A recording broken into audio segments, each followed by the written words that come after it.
बहनों और भाइयों, राष्ट्र से बढ़कर के कुछ नहीं हो सकता, कुछ नहीं हो सकता।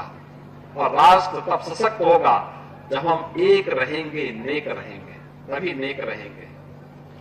बटेंगे तो कटेंगे। आप देख रहे हैं ना, बांग्लादेश में देख रहे हो ना, तो वो गलतियां यहां नहीं होनी चाहिए। बटेंगे तो कटेंगे, एक रहेंगे तो नेक रहेंगे, सुरक्षित रहेंगे और समृद्धि की पराकाष्ठा को पहुंचेंगे। हमें विकसित भारत की संकल्पना को साकार करने के लिए कार्य करना है।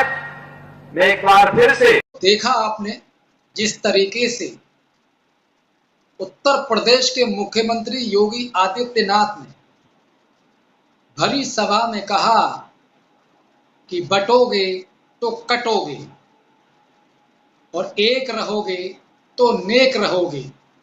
आप सोच रहे होंगे कि योगी आदित्यनाथ जी ने ये वक्तव्य भरी सभा से जनता को किया और जनता को एक वो अपना मैसेज देना चाह रहे हैं। तो आपकी समझ अपने तौर पर सही है, परंतु सियासी गलियारे में इसके अपने मायने हैं। योगी आदित्यनाथ जी ने इसका मतलब यानी इसका मैसेज अपनी पार्टी के अंदर अपने मुखर विरोधियों को भी दिया कि बटोगे तो कटोगे। आप देख रहे हैं न्यूज़ 21 पीएम। न्यूज़ 21 पीएम में आपका स्वागत है। अब मैं चर्चा करता हूं वृत्तांत में। मैं आपको बता दूं, 2017 के विधानसभा चुनाव में वृद्ध बहुमत के बाद भारतीय जनता पार्टी ने मुख्यमंत्री की कुर्सी योगी आदित्यनाथ फायर ब्रांड हिंदू सम्राट नेता को सौंपी थी। यूं तो 2017 विधानसभा चुनाव के बाद भाजपा हाईकमान और आरएसएस के संघ संचालक ने कई नामों पर विचार किया था, पर योगी आदित्यनाथ दिल्ली में जाकर हट जमा बैठे, क्योंकि इनको हट योगी भी कहा जाता है और हट इनके काम आई और इनको मुख्यमंत्री की कुर्सी मिल गई। मुख्यमंत्री की कुर्सी मिलने के बाद शुरू से ही भारतीय जनता पार्टी के अंदर एक खेमा योगी आदित्यनाथ का शुरू से ही मुखर विरोधी रहा है और हमेशा उनको हटाने के लिए तत्पर रहता है। पर वो लोग योगी आदित्यनाथ का कुछ बिगाड़ नहीं पाएंगे। इसका मुख्य कारण है खुद योगी आदित्यनाथ। एक फिल्म बनी थी सुल्तान, जिसमें अदाकारी की थी सलमान खान ने। उसका एक डायलॉग था कि सुल्तान को सिर्फ सुल्तान ही हरा सकता है, इसलिए योगी आदित्यनाथ को सिर्फ योगी आदित्यनाथ ही मात दे सकते हैं।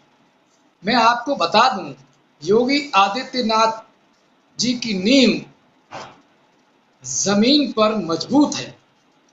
योगी आदित्यनाथ जब भारतीय जनता पार्टी के गोरखपुर से सांसद थे तो 2002 में योगी आदित्यनाथ ने सांसद रहते हुए अप्रैल के माह में रामनवमी के उत्सव के दिन एक संगठन का निर्माण किया। उस संगठन का नाम था हिंदू युवा वाहिनी, जिसका आधार था हिंदू रक्षार्थ, हिंदू सेवार्थ और हिंदू शिक्षार्थ, जो भारतीय जनता पार्टी का भी आधार है। अब आपको यहाँ से इनके मायने समझने हैं। भारतीय जनता पार्टी का भी आधार हिंदू रक्षार्थ और हिंदू हितार्थ है। जब दो आधार वाली पार्टी हिंदुत्व की उत्तर भारत में हो जाएंगी तो वोट बटेगा, यानी बटेगा तो दोनों की तरफ से कोई भी जीत नहीं पाएगा। तो ये कहावत योगी आदित्यनाथ की चरितार्थ है, बटोगे तो कटोगे। ये बात हिंदू वाहिनी युवा वाहिनी, हिंदू वाहिनी का जो गठन किया गया वो उत्तरांचल से लेकर के पश्चिमांचल और दक्षिणांचल से लेकर के उत्तरांचल तक पूरी तरीके से किया गया था और इसका आधार भी है। योगी आदित्यनाथ जी को छेड़ना भारतीय जनता पार्टी हाईकमान के लिए और आरएसएस हाईकमान के लिए उतनी टेढ़ी खीर है जितना किसी से पार पाना। अगर भारतीय जनता पार्टी ने मुख्यमंत्री योगी आदित्यनाथ जी को छेड़ दिया तो योगी आदित्यनाथ जी का आधार अब उत्तर भारत में ही नहीं पूरे देश में एक मजबूत स्थिति में हो चुका है।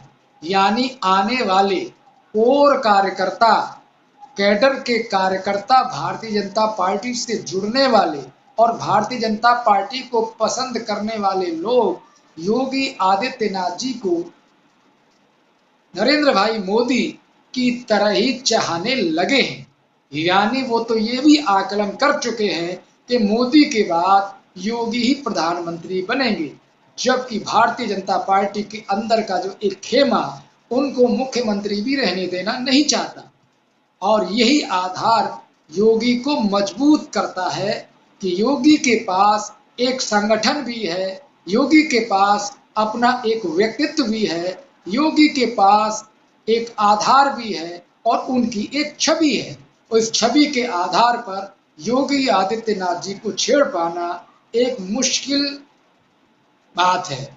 इसलिए मैंने ये वीडियो में समीक्षा की कि योगी आदित्यनाथ को कभी कोई नहीं हटा सकता, समय ही योगी आदित्यनाथ जी को हटा सकता है, वरना उनकी पार्टी के अंदर जो खेमेबाजी होती है वो योगी आदित्यनाथ जी का कुछ नहीं बिगाड़ पाएंगे।